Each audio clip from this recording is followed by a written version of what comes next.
Once again, welcome everybody, and thank you for your patience as we figured out some of our little technical logistics. Once again, I'm Cynthia Holt, the Executive Director for the Council of Atlantic Academic Libraries, and I'd like to welcome you to the session today. I'd also like CAAL-CBPA members sit on unceded and traditional territories of the Mi'kmaq, Beothuk, Innu and Inuit, the Wolastoqiyik, and the Pescatamoocuddy peoples. Treaties of peace and friendship were first signed in 1725 between the British Crown and the Mi'kmaq and the Wolastoqiyik peoples. The treaties did not deal with the surrender of lands and resources, but recognized Mi'kmaq and Wolastoqiyik title and established the rules for what was to be an ongoing relationship between nations. We acknowledge with respect the diverse histories and cultures of the first peoples of this region, and we express our gratitude as guests on this land. And now I'm going to turn it over to Josh Dickinson, who is the copyright officer at the University of New Brunswick, and he will be moderating this session, and he will introduce our speaker. Thank you, Josh. Thanks, Cynthia. Sorry, everyone, for the hold up, the technical delays. I'll be as quick as I can here. This is part of the CAAL-CBPA Copyright Committee's advocacy and work for Fair Dealing Week, and we're very happy to be able to have Sara Bannerman, Dr. Sara Bannerman, come and speak to us on this topic with her expansive experience and knowledge. Dr. Bannerman, Canada Research Chair in Communication Policy and Government, is Professor of Communication Studies at McMaster University. She has published 2 books on international copyright and Access to Knowledge in 2016, and The Struggle for Canadian Copyright Imperialism to Internationalism, 1842 to 1971 in 2013. These, A History of Canadian International Copyright, and as well as published multiple articles and book chapters on international copyright and copyright history. She's also the author of Canadian Communication Policy and Law in 2020 and co-editor with James Meese, The Algorithmic Distribution of News, Policy and Responses in 2022. She's published in journals such as New Media and Society, Communication Theory, New Political Economy, the Canadian Journal of Communication, Futures and For Information, Communication and Society. Dr. Bannerman is also a governing board member in the International Society for the Theory and History of Intellectual Property. Without any further ado, I would thank you very much, Sara, for holding on and holding tight while we get these technical difficulties, and I'll do my best to put your slides forward, and we'll do questions at the end. We did receive a few in the registration that we may get a chance to answer through the presentation at the end, but hopefully we'll have time for questions at the end of the talk. Thank you, Sara.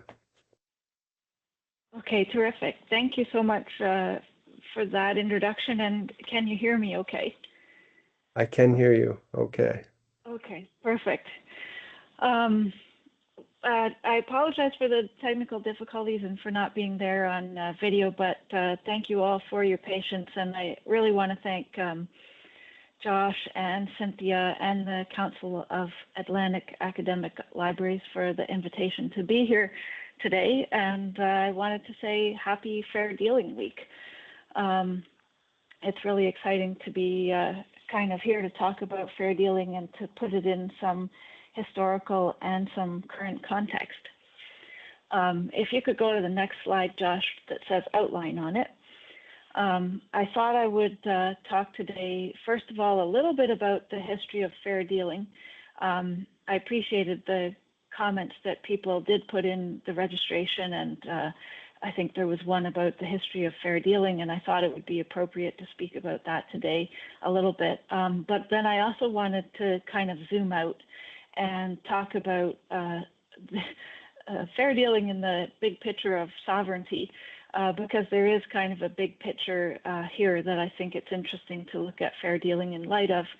And third, I wanted to bring all of this to bear on my current project, which is about lobbying and copyright lobbying, and I guess where we're sort of at with that today.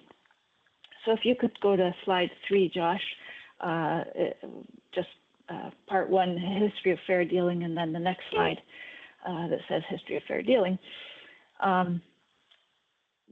Fair dealing did originate in the UK quite a long time ago, in the 1800s, and one of the first kind of like statements of fair dealing is in a case called Carey and Kearsley from 1802.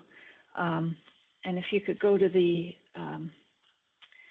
next slide, there's a quote from the Carey and Kearsley case that just encapsulates the two-step test that was sort of, I guess, started at this point, that we still carry forward today in the fair dealing test, where there's 2 steps and 6 factors in the second step. This was a case about guidebooks or road guides in the UK, with one guidebook kind of building on another guidebook, and the question being, is this a fair kind of use of the earlier guide to roads in the UK, or was it more of a new book pirating an old one? And a quote from this case is, the decision was that a man may fairly adopt part of a work of another. Actually, if you go to the next slide, I've highlighted the key parts, Josh. There's blue highlighting and yellow highlighting. A man may fairly adopt part of the work of another, and then there's certain purposes, and we're familiar with the purposes now today in Canadian fair dealing, but there were 2 purposes set out in this case. One was the promotion of science and also the benefit of the public. And then, as today, that had to be balanced as well, or conditional on the use actually being fair. So was the matter so taken, used fairly? So this is the earlier an early statement of fair dealing, and you can read all about this case in Isabella Alexander's articles, Manacles Upon Science, Reevaluating Copyright in Informational Works in Light of the 18th Century Case Law, which is actually quite an interesting relook at the history of fair dealing in these early cases. So eventually, this statement of fair dealing came to be enshrined in the UK Copyright Act of 1911, which was in turn copied into Canada's Copyright Act in 1921. And at this point, there were 5 different allowable purposes in the fair dealing test, and they were private study, research, criticism, review, and newspaper summary, which actually narrowed the specific types of dealing that were allowed. Previously, the courts had been more open-ended in their approach to fair dealing. At the same time, well, I guess part of that narrowing is that abridgments had previously been allowed and would no longer be allowed under this fair dealing conceptualization. And yet at the same time, there were new uses that this new legislation encompassed and allowed. One was private study, another was research, and also newspaper summary. So it both narrowed and also broadened fair dealing at that point. It's interesting, I was kind of checking out the Fair Dealing Canada website earlier, and it says that Canada's first copyright law had fair dealing written into it. That's the one that we're looking at on the screen, or at least I think that's probably what the website is referring to. But I guess part of my presentation today is that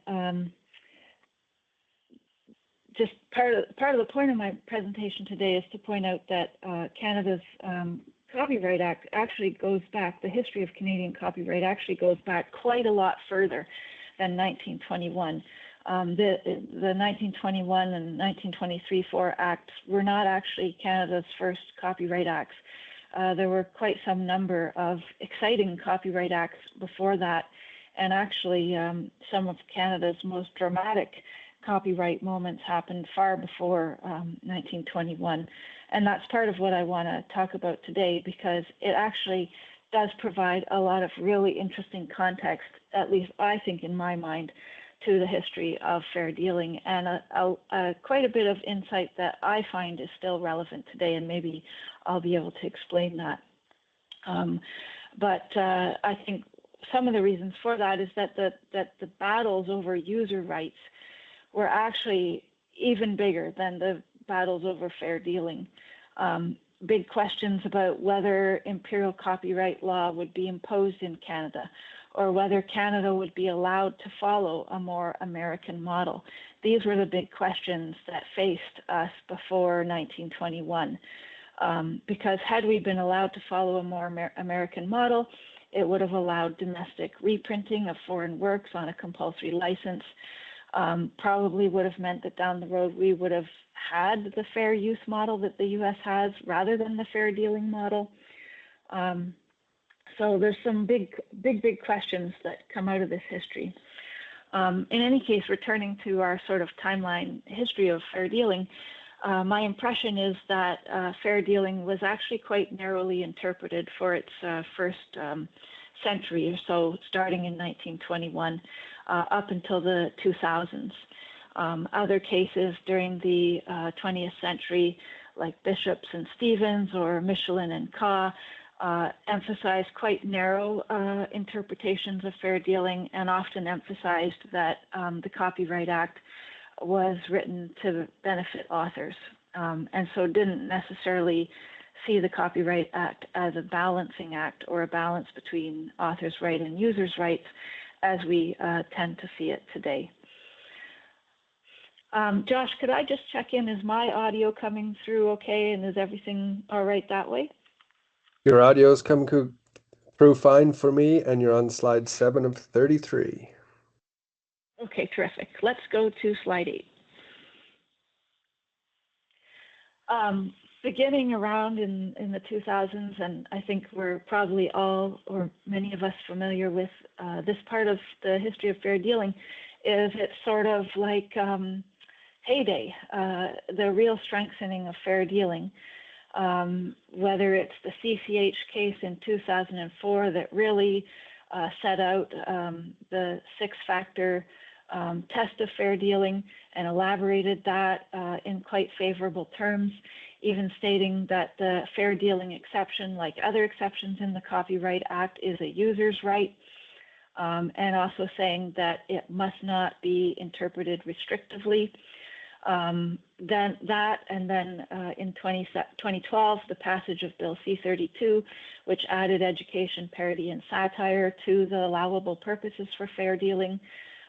Shortly thereafter, the July copyright pentology, a set of 5 cases decided by the Supreme Court of Canada, which again interpreted the fair dealing test and did so favorably to users' rights. The big one being the Alberta case and access copyright that dealt with photocopied excerpts used in the classroom. And around this time as well, universities began to feel that they could rely on fair dealing for their on-campus copying, and particularly for course packs. So it's been a very exciting recent history of fair dealing, building on a much more restrictive fair dealing that preceded it for the previous 100 years or so. And it's in this context that we're here really celebrating Fair Dealing Week, not only to celebrate the rights that users have under fair dealing, but also in hopes of shoring up that success and maintaining it in light of continuous threats from copyright owners to further restrict fair dealing or to remove the education allowable purpose. So it's in that context, I guess, that we're celebrating today. If you could go to the next slide 9, Josh. I want to zoom out for a minute and talk about just sort of like the big picture of sovereignty here. Slide 10, Josh. There's 2 sort of big pictures of sovereignty that this history of fair dealing takes place in. One is that Canadian copyright history, and I should say that I'm kind of speaking out of the context of my book called The Struggle for Canadian Copyright, which deals with the time period from 1842 to 1971. And so it is really dealing with a history of Canadian sovereignty, and what my book doesn't deal with as much, but that is an extremely important part of the big picture of Canadian copyright history, is that it's really a history of the loss of Indigenous sovereignty and the loss of Canadian copyright sovereignty as well, although it's actually part of the story of gaining Canadian sovereignty in the bigger picture. Just to speak for a moment to the idea that Indigenous sovereignty was lost in this history, my book focuses on international copyright, and specifically the Berne Convention, which is the foundation stone of international copyright on which the WTO's TRIPS agreement is built. And so the Berne Convention was put in place as one of the early foundations of international law, going along with the patent conventions and the postal union and various other international legal institutions that were all being set up in the context of colonization, international colonization. So these legal systems were also a part of setting up international law in the context of establishing Western and British law and empire and legal institutions internationally that were compatible with that. The international law positivist tradition defined international law or law as coming out of institutions, legal institutions. And those legal institutions that were conceptualized as being the originators of law were those that were Western institutions. The positivist tradition in law means whatever institutions or whatever the legislature posits is the law, as opposed to looking for law in nature or law as a divine origin for law. So what was lost in this is any kind of Indigenous legal traditions and Indigenous sources of law, which were not seen and not defined as being sources of law in this way of looking at things. So as a settler state, the Canadian government's project as well, back home, was to erase Indigenous legal traditions, culture, and people. So this really is a story of Indigenous sovereignty being lost, Indigenous legal traditions being lost, and Indigenous culture and peoples being lost as well. And worldwide, there was also obviously a loss of sovereignty for many. These were the years of colonization, the 1800s, and the decades that followed. And the Berne system was established in the same years that Africa was divided up among imperial powers. As for the Berne Convention and its founding, only the so-called civilized countries were invited. This in some cases meant that the imperial powers like France got 2 votes because they would have both their own vote, and Tunisia would be voting on some of the key early decisions that established the foundational principles of international copyright under the Berne Union. You can find more details about this in my book, or I'd be happy to email and point some of this out to those who are interested, because it is, I think, quite interesting.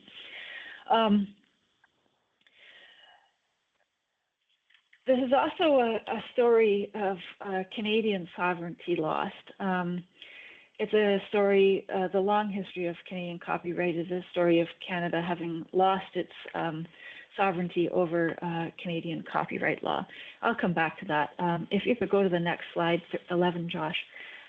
The story of Canadian copyright history has really emerged in detail in the past. I'm not sure if it's 10, 15 years, but there's some important writing that's happened. Eli McLaren's Dominion and Agency, the writing of Murinaire that you may be familiar with, many of you, my book, The Struggle for Canadian Copyright, and Myra Toffick's new book, For the Encouragement of Learning, have really shed a lot of light on Canadian copyright history, and particularly the exciting early part of Canadian copyright history, that really shows how different Canada is from the histories that were being told before that, which focused on the imperial powers, the copyright history of the UK, the copyright history of the US and France. Canada's copyright history is completely different from those histories. And I also want to mention and nod to the work of Isolde Gendreau as well, who's done some really spectacular, interesting work on copyright history. My particular book, as I mentioned, focuses on Canadian copyright history in the international context.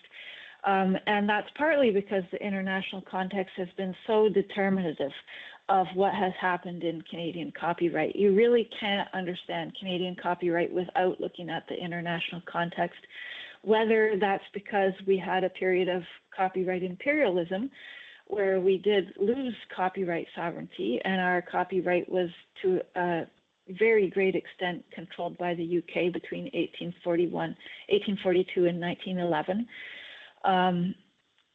We didn't have the freedom to control our own copyright law. British copyright law was imposed in Canada. It was controlled by the British. When we tried to pass copyright law, it had to get passed by the UK and approved by them. It was not approved in some cases. And in fact, in very important and exciting cases I'll come back to. But then after that, in Canada's next period from about 1921, we were in a period of internationalism where once we were sort of set free from imperial copyright, it was only on the condition that our law be substantially identical to that of the British. And that was within the broader priority of establishing an identity for Canada on the world stage. So we did trade copyright sovereignty at that stage for membership in the international legal institutions and on the international stage. This had huge implications for fair dealing more broadly. First of all, had this not been the case, we probably would have followed the American tradition of copyright. We probably would have had a fair use system rather than a fair dealing system, which would have been broader. But in the bigger picture, we also would have had some other things as well that would have favored user rights. Probably printers would have required or won the day in lobbying the Canadian government to put in place more user rights, to put in place compulsory licensing that would have allowed Canadian printers to print foreign works on a compulsory license.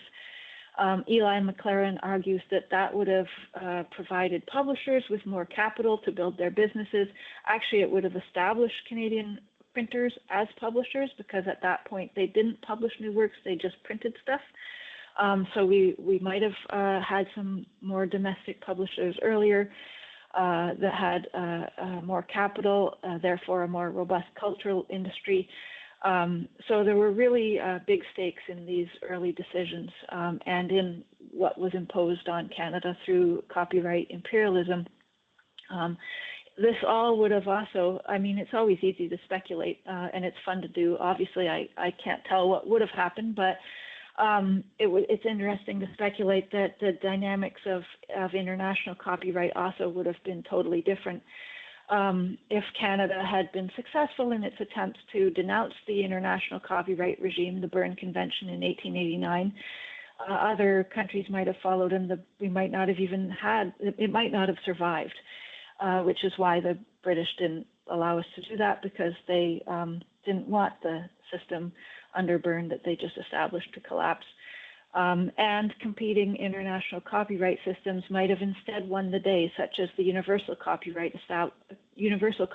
Convention that was established in the 50s might have won the day, and it was much more friendly to user rights.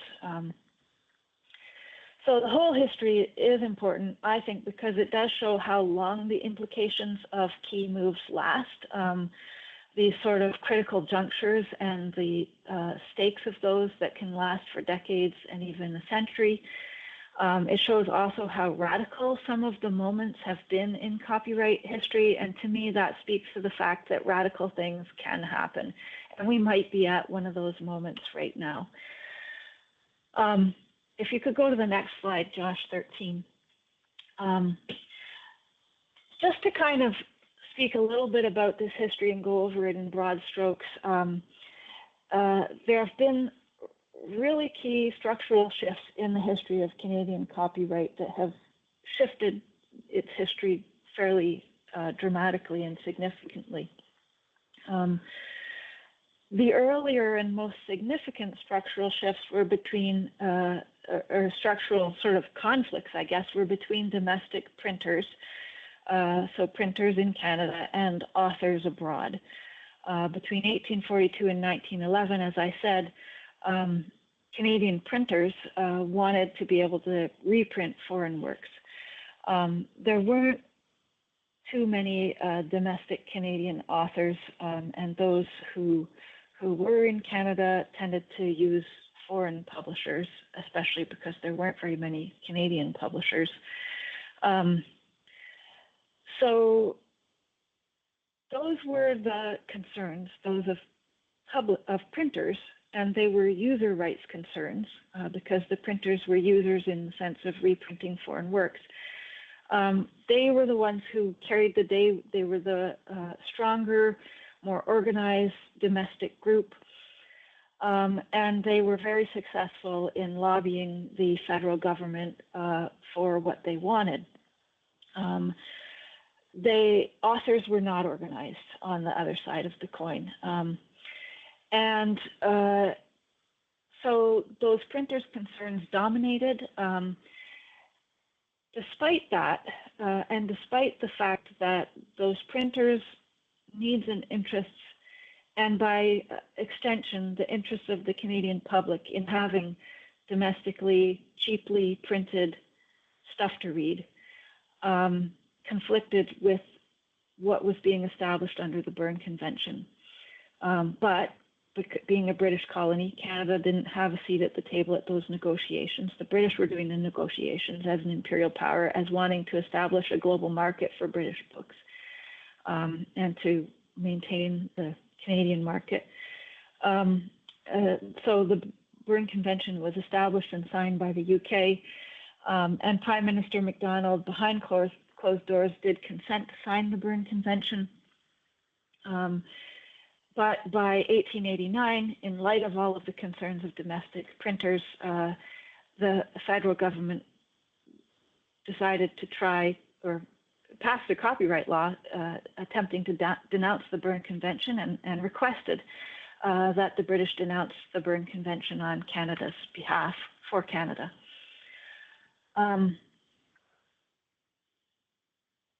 Despite the strength of these domestic printers and the user rights that they wanted, the compulsory licensing, there are two reasons why they didn't win the day. If you could go to slide 14, Josh, in the years between 1872 and 1875. One was imperial control.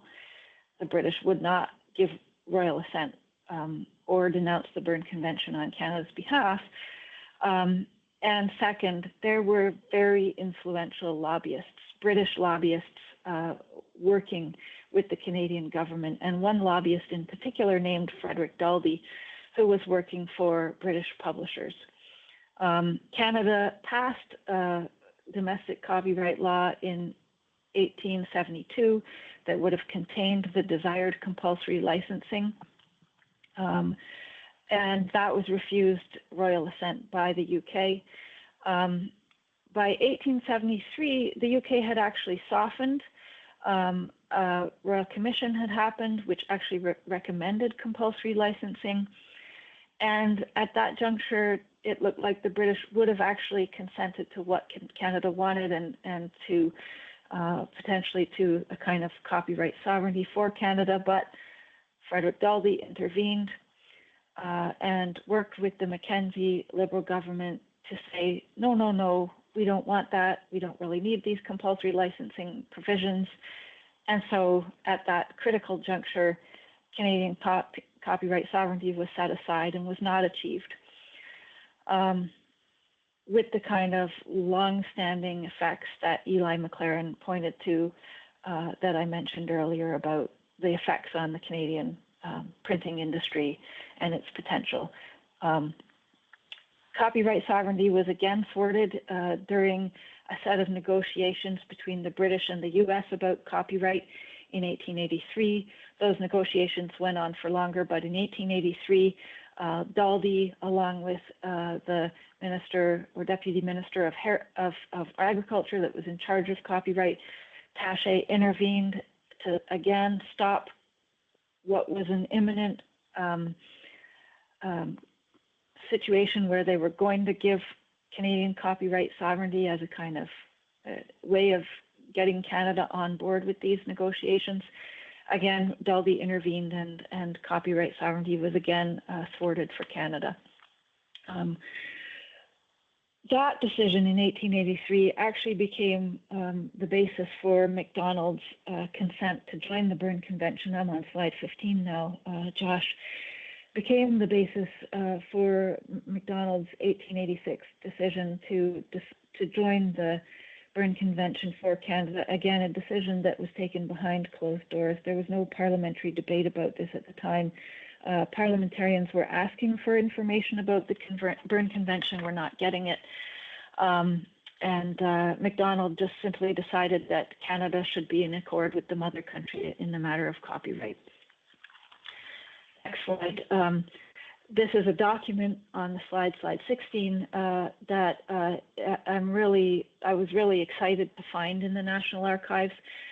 It gives a first-hand account of the time that an aide explained to Prime Minister Macdonald in his library what was going on with the Berne Convention and why Macdonald should agree to join the Berne Convention, which was done. So it's a really interesting first-hand account to read. All these documents are available on the companion website for my book, The Struggle for Canadian Copyright.ca. So after having joined the Berne Convention, Canada then proceeded to try to denounce the Berne Convention. In the years that followed, Canada actually had a lot of influence in reining in the UK and the Berne Convention as a whole, because the UK wanted to keep Canada on board and wanted to stop Canada from trying to denounce the Berne Convention again. In fact, in 1914, a special protocol to the Berne Convention was even put in place especially for Canada. I'm just mentioning all this to say like how different the copyright history is from what you often hear about, and how there have been moments that Canada has been really influential within limits. And then that brings us to 1911, when fair dealing was established in UK legislation and brought into Canada on the terms that I mentioned earlier.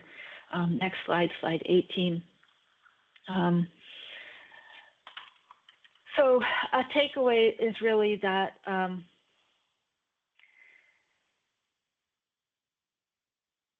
since 1921, in a way, this is a story of Canadian copyright sovereignty being lost. We no longer had independence over copyright. We were obliged to have a copyright law that was substantially identical to that of the UK. And some of the opportunities that were lost in that were the reprinting, compulsory licensing that might have assisted the Canadian printing industry. It would have mirrored what was happening in the US at the time. We obviously weren't able to denounce the Berne Convention. All of this meant that we were aligned with the UK, not with the US on copyright matters. The US was much more focused on user rights, was much more reserved in terms of the copyrights that it granted. And it might have meant that we would have been aligned more with developing countries when they came to the point of decolonization and demanded much greater user rights without much success in that context. So today, Canada is seen as strong on user rights, but there is, and particularly on fair dealing. But I just wanted to point out this much bigger picture and the opportunities where copyright could have looked radically different. Next slide, slide 19.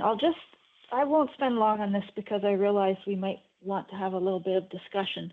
But I wanted to point to my current project. It's been a number of years since I was working on copyright history, and what I'm working on now, next slide, slide 20, is a project called the Tech Lobby, which is a SSHRC-funded project that's examining the growth of tech lobbying in Canada as affecting the Canadian federal government. And I'm conducting a case study on copyright tech lobbying, which I'm in the middle of doing. And one of the things that I'm trying to look at in this project is taking a look at the lobbying registry and looking at registered lobbying and trying to kind of grasp what the structural shifts are in recent years. In the graph that's on the slide, slide 21, Josh, is in red, the basically owners of copyright lobbying. In blue is the user groups, so cable and telecom, and then the consumer, education, libraries, and so on in the light blue.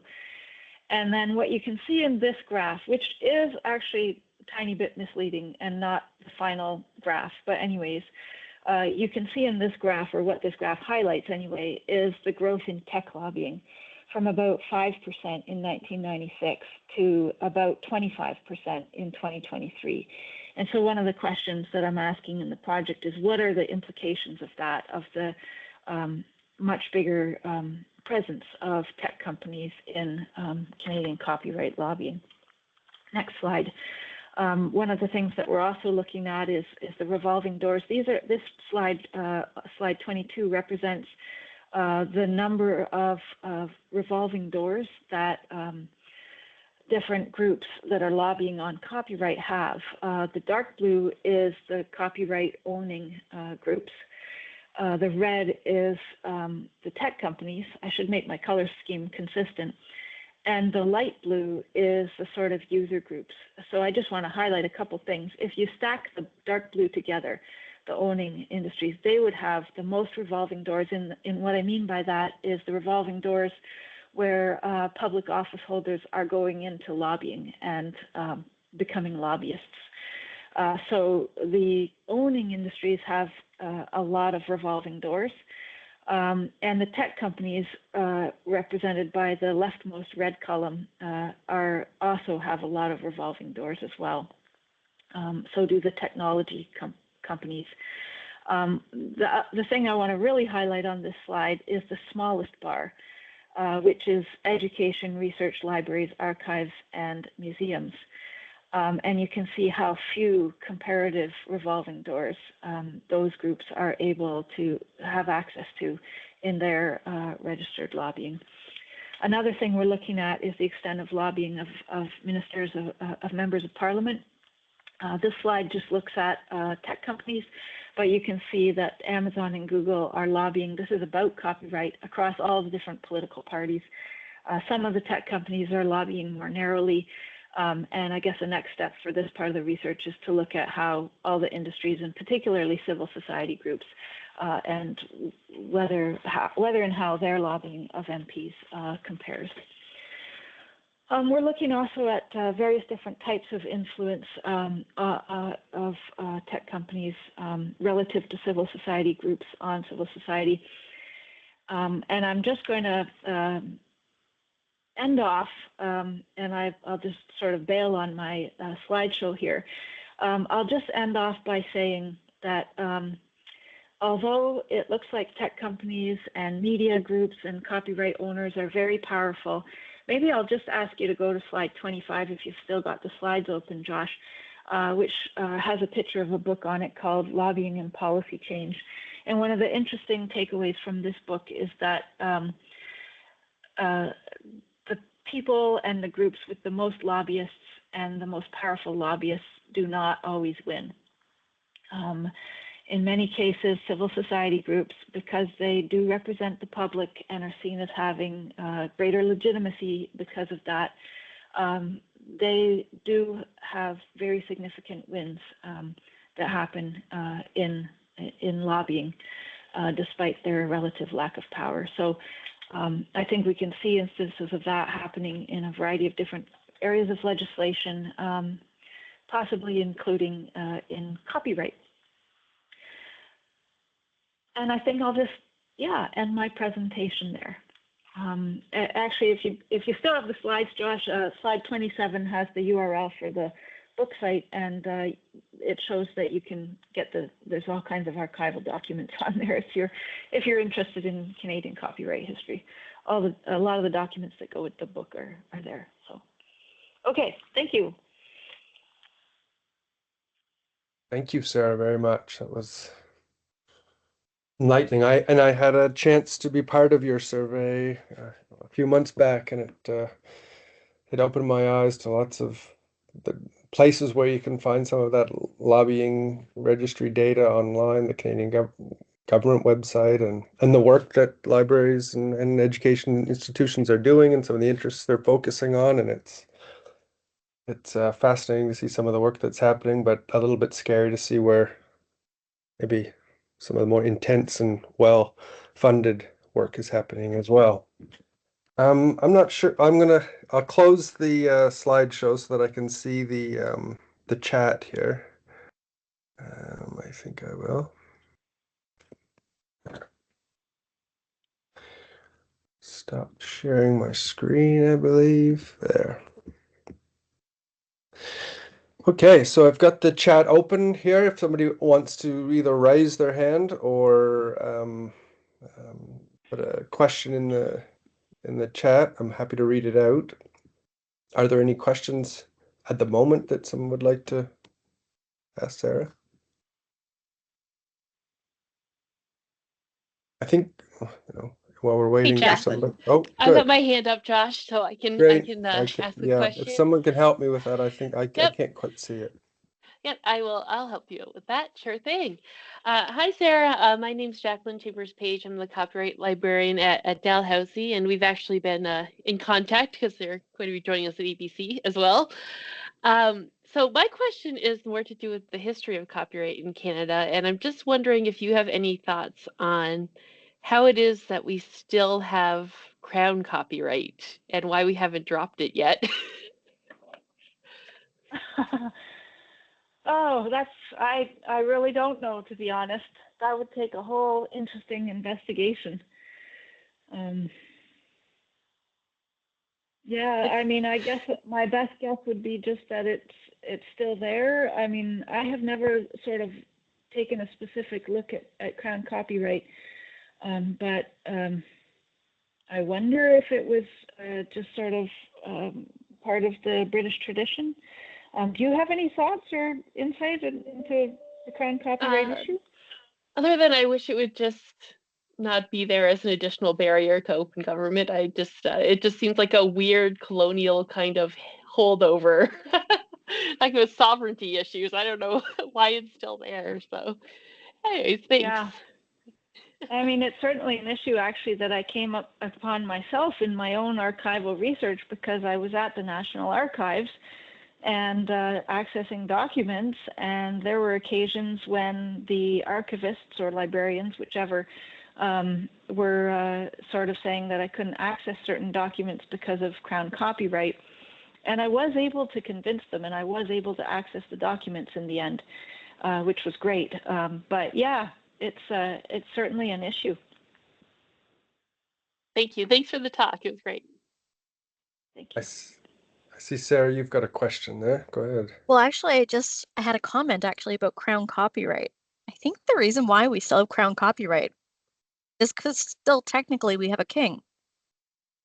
I think that we won't get rid of Crown copyright until we actually get rid of the British monarchy. And that is a whole other kettle of worms. So that's my take on it anyway.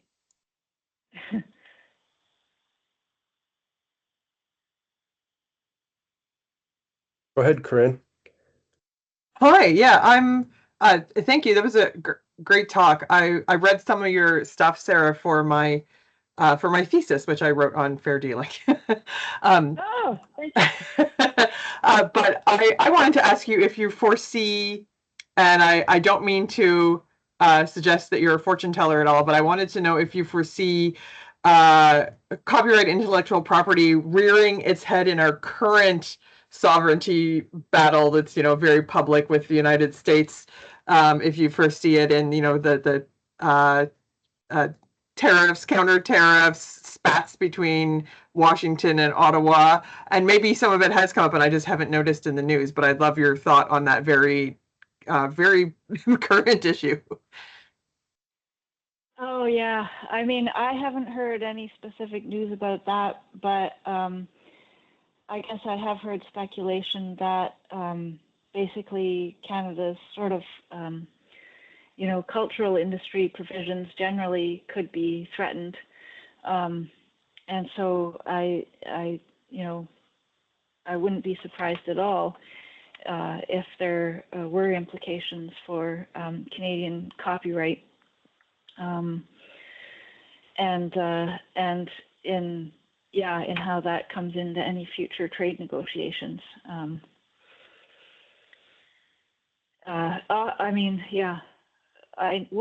of the things that surprised me a little bit when I was looking at lobbying and sort of zeroing in on American lobbying on the subject of copyright in Canada is how dominated that lobbying is by tech. I guess I also thought there would be American, media interests, but I guess they mostly go through their Canadian branch plants.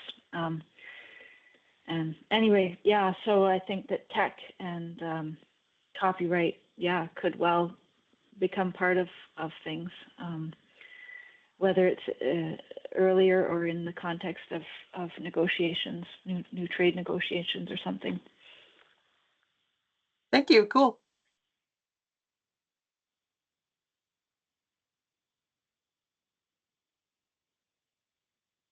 Any other questions? I don't see anything popping up in the chat here.